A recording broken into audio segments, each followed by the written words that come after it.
Yo. Yo, what's up? We're back with the letter. I'm Stormy. Does a whip. Anyway, we're partying, I guess.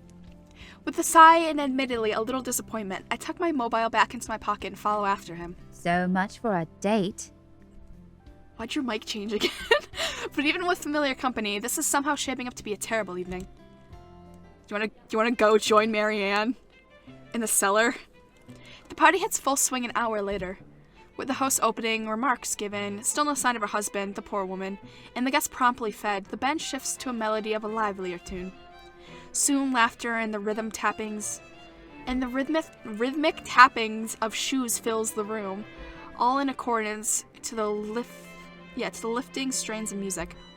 It seems fun, I admit. Fascinating. At certain moments, the flurry of dancers making the music their own, almost with no care in the world. If I weren't so indisposed, I've joined in the crowd for a song or two. There isn't a lack of invitation, anyway, plenty of them in fact, with some asking more than once. There's only my stubborn refusal that prevents me from joining them. And I can. A single nod is all it'll take, and the evening would have been far more enjoyable for me. But pride in my own silly hopes, the thought of being seen with one of them by him, curbs that, as much as I hate to admit it. It's a hard truth to swallow, especially when the very person at the center of it makes denial difficult. Okay, I'm thinking about the last time we were here, and I just wouldn't shut up about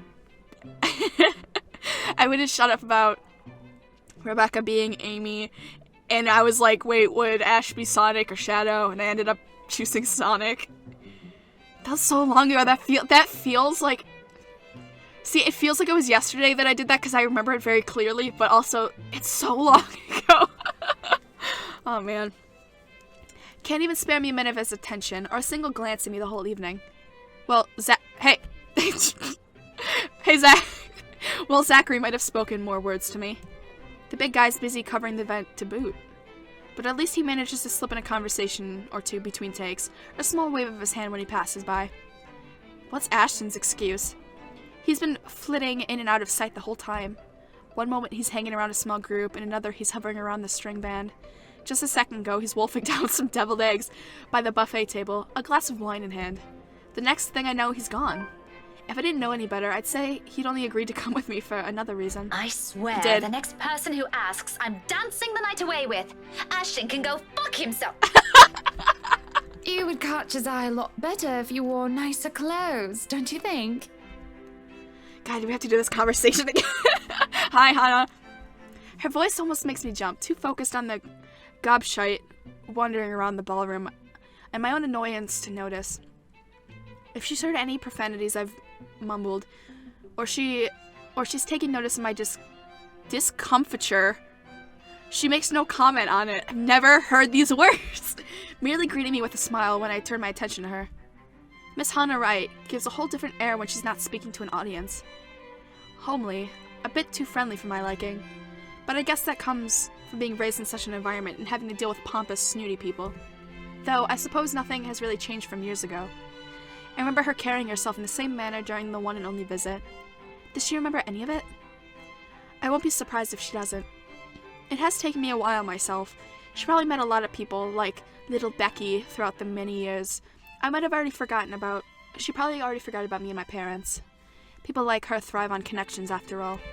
Nevertheless, I return the smile, awkward and stiff as it may be. Didn't realize the housewarming was going to be this, fancy. I would have gone with a nice dress if I knew. Oh, you're fine, dearie. It's only really the parvenus, those who climb, that come to these parties all dolled up. Quite the black-haired beauty, isn't he? The black-haired stallion. Ew. Ew, I grossed myself up by saying that. Ugh. I'm gonna vomit. It takes me a while to realize who she's talking about. Until Ashton walks by again and cloaks her proximity than any of the times he's done so far this evening. Still without a look of acknowledgement our way, though, even if Miss Wright speaks loud enough to catch the attention of anyone within earshot. Who, Ash? You know, you really shouldn't have turned down those offers. If I wasn't married, I'd happily go dancing with those young men. But you said a name. Ash. That's the exquisite lad you've been looking at all this time. I don't know him, and I'm the one hosting this party. That must mean you know each other. When she was like, that exquisite man, I was like, he's not that exquisite. And then I thought back to the first episode, or the second, whatever, when I was just like losing my absolute shit, because I was like, damn, Ash is hot. Ugh. Curse you past me. Is he your boyfriend then? Because that would explain those rejections. Oh, with this scene again. This isn't the first time someone has made that assumption. Almost every student I've heard in the past did. My co-workers, more often than not, assume he is. A few of my neighbors also think we're an item. Not that Ashton has ever reacted to those. He's been quite indifferent about it, in fact. But his reasons are clear to me now. Still, the heat of a blush creeps up to my cheeks. A denial. That's not the only thing that's me creeping up. I'm talking about the ghost, because remember, the ghost goes over her shoulder and is like, boo. The ghost is like, piggyback, please. And I made a funny haha JoJo reference. A denial ready, despite wanting it to happen so badly myself. What? No, that's ridiculous. He isn't my boyfriend. You wish. Such a violent reaction. A simple no would have sufficed. Damn, Hana, you're Bobby's. Many here would be happy to hear it. And I haven't been looking at him. I do my best to summon a straight face, but before her good cheer, it easily falters. That's right. You've been staring. Quite heatedly, in fact. Although I'm not sure if you look like you want to kiss him or kill him. It's more the latter currently. Just don't go murdering him on my property. It's so weird doing this again, because technically, since I lost the audio for the first time I played through this, I had to play through this again. So this is the third time I'm hearing this conversation. This sucks. All I can think about is like, make more casket of Maniato jokes. But I can't. It's true right now because Marianne is in the cellar and she's probably dead. I don't want to walk into a room and suddenly find a body there. Oh, thank God. We're okay. It's infectious in a way. No sooner I find myself enjoying our chat more than I've imagined myself to. Although her attention briefly wavers at one point, she remains a good companion. Even more once I've mentioned who my parents are. Her face quickly lights up, and fondness graces her face, despite the meeting from several years ago being a short one. But of course, there are some things we really can't avoid talking about. After all, this is one of the few things I remember her asking me, the moments she spotted little Becky in the room. Do you have a boyfriend? In retrospect, it's an odd thing to ask. It's an odd thing to talk about as children. Speak for yourself, girl. I was known as a pimp in kindergarten. I had like 3 boyfriends. So yeah, get on my level, Becky.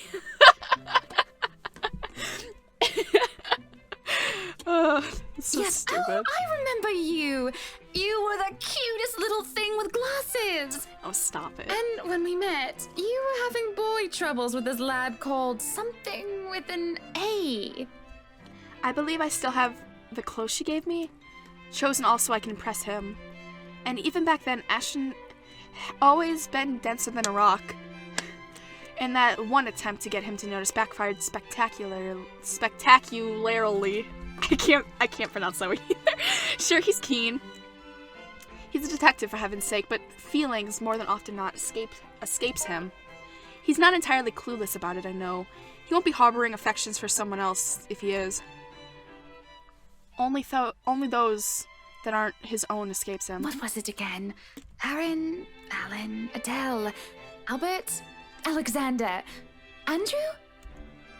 Which makes this whole talk a lot more embarrassing. And the more names she lists off, the more my discomfort grows until my smile turns into a grimace. What will she think of me? Here she is, married to a man she most probably loves at that. While I'm still stuck in the same place, yearning for the same person. Ashton! Ash! That man is that boy! The same one. Oh, goodness me, after all these years! I can see why, though. He's quite dashing. You don't really need to announce it to everyone with an earshot, you know? Keep it down.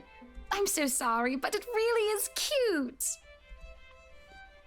She says that, but for a short moment, a hint of pity flickers in her eyes. I take that as a chance to change the subject before anything more can be said over the matter. I haven't even sorted these things out for myself. So, this is a nice party, Miss Wright. Though, to be frank, I doubt she'd be so willing to pass this up. The topic has already captured her attention. Please, Hana is fine.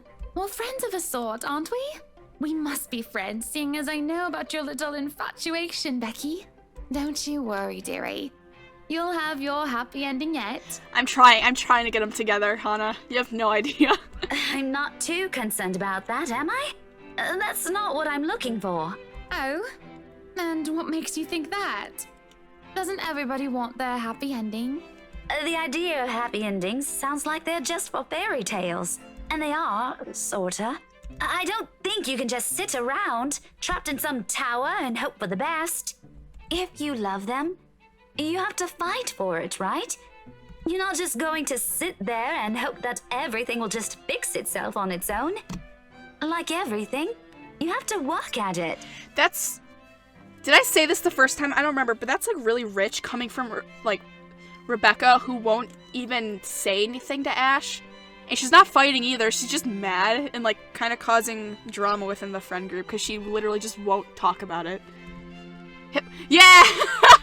Yeah! Okay, thank God. Hypocrisy, that's what this is. How dare I preach about something when it's exactly what I've been doing? No wonder I've lost him to someone else, long before my own feelings are known. And then, I go and act as if I'm entitled to any of it. Thank God!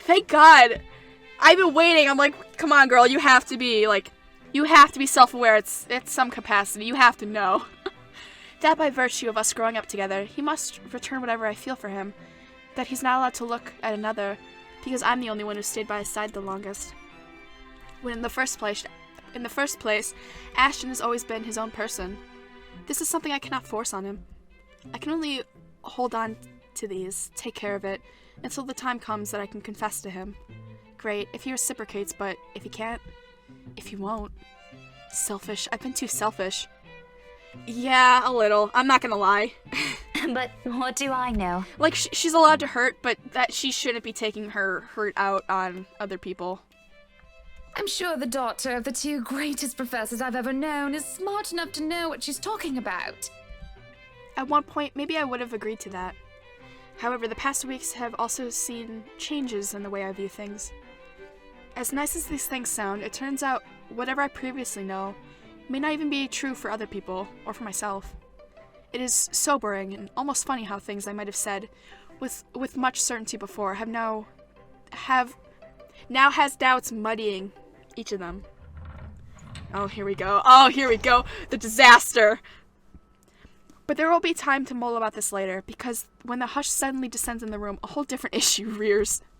Especially when fucking Luke strides into the now quiet ballroom, fashionably late, oozing with the same pompous mane he always carries around with him. Good evening, ladies and gents. Enjoying the party? I don't want to hear this whole thing where it's like, you guys are the, what does he say, the dukes and duchesses, the ladies, what does he fucking say?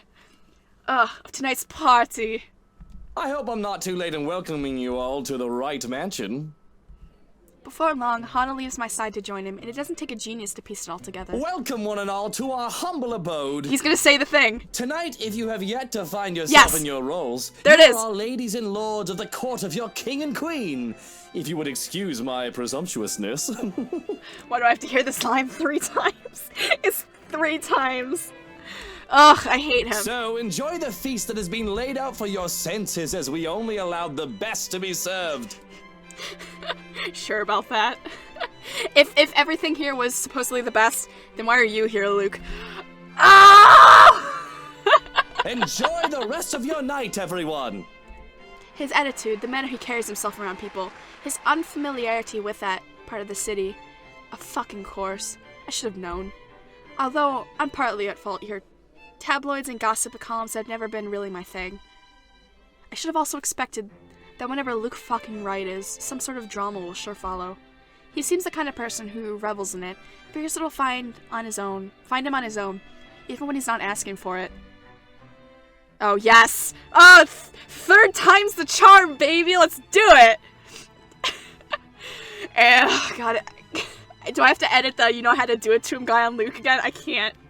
It happens amidst a round of applause and hoots. The people lagging behind the crowd they've gathered does not catch on until the cheers turn into several scandalous gasps. I am pregnant With your little bastard. little bastard. You promised me you'll take responsibility. God damn it, Luke. I finally got you to talk to me after months of silence, and you do this to me. What do you mean you're pregnant with? Luke, is this true? Lies and slander, woman! Security! Johans, take her out of here before she makes an even bigger fool of herself! No, you do not do this to me. I was so ready to leave my stupid oaf of a husband. I told you to leave that damn wife of yours. Look at her. Does she look like she wants a baby? She is pregnant. Does she look like she could take care of a baby? Okay. The commotion doesn't go further, despite the drunk woman appearing like she has plenty more venom to spill. In a little while, the security shows up, escorting her out. Apparently, she's the chief inspector's wife, too. As if the whole thing can't get any more fucked up than it already is. What a mess. But the damage has been done, and beyond repercussions this will bring, I'm more worried about Hana. Maybe Luke, too, in part. You shouldn't be. He did fuck her. I've seen the man that hides behind his self-importance, and is someone who cares for the person who stands beside him. Then why did he... Shit, that's right, though. He does care about Hana, so did he actually? No matter how questionable that is now. After all, no anger is worse than that of a scorned woman. He's lucky, though, that he's not able to object to it anytime soon. That his wife loves him enough to not believe any of the woman's drunken prattles. Take that troll up out of here immediately! And see to it that she isn't allowed to hear or anywhere we hold any authority in Luxborn. Hana's outrage is strange to witness, after the smiles and the grace she has carried herself through the entirety of the party. Like this, her eyes burn bright with fury. I don't doubt she can do so much more, ruin the scandalous woman if need be. Shaming her is already an act of mercy, generous enough, coming from her. Everyone, please go back to enjoying the party. Don't let that mess of a woman ruin your night. You heard her! Strike up the band, maestro, and let us dance like fireflies in the night! What is your deal, Luke? God damn!